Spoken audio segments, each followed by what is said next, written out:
back in Vegas, but it was fun while it lasted, right? However, there is something, I don't know how much longer it's going to last. BetMGM has a special offer going on right now. I'm working with BetMGM, and if you live in North Carolina and you don't have a BetMGM account, go download the app, use code Victoria150, put in a $5 wager, and you get $150 in bonus bets. Now, whether that wager is total crap, it doesn't matter because you get $150 in bonus bets either way, so you can redeem yourself. Maybe don't make that 20-leg parlay, but you still get $150 in bonus bets. So if you don't have a BetMGM account, go download it, put in a $5 wager, use code Victoria150, and you get $150 in bonus bets. It's pretty sweet if you ask me. It's hard to pass up, but go do it because I don't know how long it's going to last. Now, on to the fights. So like I mentioned, UFC is back in the desert for UFC Vegas 90. And the first fight I'm going to talk about is a prelim fight between Court McGee versus Alex Morono. This fight, I looked at it and I thought, you know what? I've got a gut instinct with this. I kind of feel like this is going to go a certain way. This is why. So Alex Morono, he recently fought Joaquin Buckley. And it did go to the judges and he did catch an L with this one. But he didn't just hand it over to Buckley. This was a legitimate fight. These two struggled, and we've seen what Joaquin Buckley has become. He rapidly evolved into this creature we now see him as. Good for him. But that also goes to Alex's credit. He was able to keep up with him and take it to the judges. So, Court McGee, he actually is coming off of 2 losses. He is 6 years older than Alex, and I just don't think he's as versatile as Alex is. Alex also has that dog in him. He's got that grit, and I think that's really going to come into play with this fight. I don't see it working out well for Court. Court likes to let it go to the judges, which Alex can win by judges, but he also wins other ways. He actually wins equally in every single way, whether it's submission, decision, or knockout. He wins all ways, and that's going to help him when it comes to this prelim fight. I think that inevitably is what is going to get Court an L, and I'm just going with my gut in this one. I think it's going to be Alex.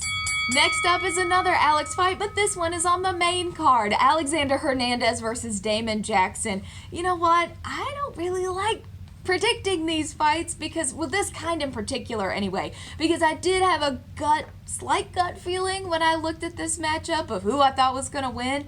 But both of these guys haven't really been super impressive. I looked at their resumes and their wins are just kind of meh. But I think in Damon's favor, he does have about a third more experience than Alex. So that'll probably come into play. I feel like Damon is really going to use and do whatever he can to get a win in this one. It's probably not going to be the funnest fight, but I'll go with the little tiny gut feeling here. It's kind of like a coin flip. This fight's a coin flip anyway, but you know how sometimes when you flip a coin, you still think it's going to land a certain way? That's how I feel about this one, so just give me Damon. And last up is the main event, and it's a rematch. Who doesn't love a good rematch? I know I am excited. Brendanallen versus chriscurtis. These two fought back in 2021. Chriscurtis ended up getting a win in that fight. However, my gut, because the theme of this one, I guess, is gut feelings, my gut is telling me it's going to be Brendanallen this time. Here's why. Brendanallen just got off of a win with Paul Craig. Yes, Braveheart Paul Craig. He just submitted this guy. Paul Craig is no easy cracker either. So that was super impressive how simple he made that look last time when he fought Paul Craig and then won. He submitted him. I think that this Brendan is a different Brendan, just like I think this Chris is a different Chris the first time they matched up. But I think it's in opposite directions for these two. I think Brendan is getting better. Chris is just, even if he's not getting worse, I think it's just kind of staying the same for Chris. Brendan, though, is on a 6-fight win streak. This guy is insane, and I think he is going to pull some kind of sneaky maneuver, probably some kind of submission on Chris here, because Chris, he likes to let it go to decision, or he likes to knock his opponents out.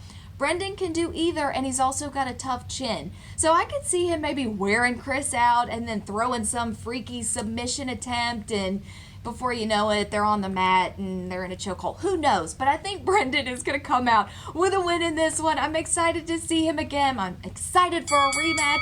But you let me know what you think. Like, subscribe, comment. You can also follow me on Twitter.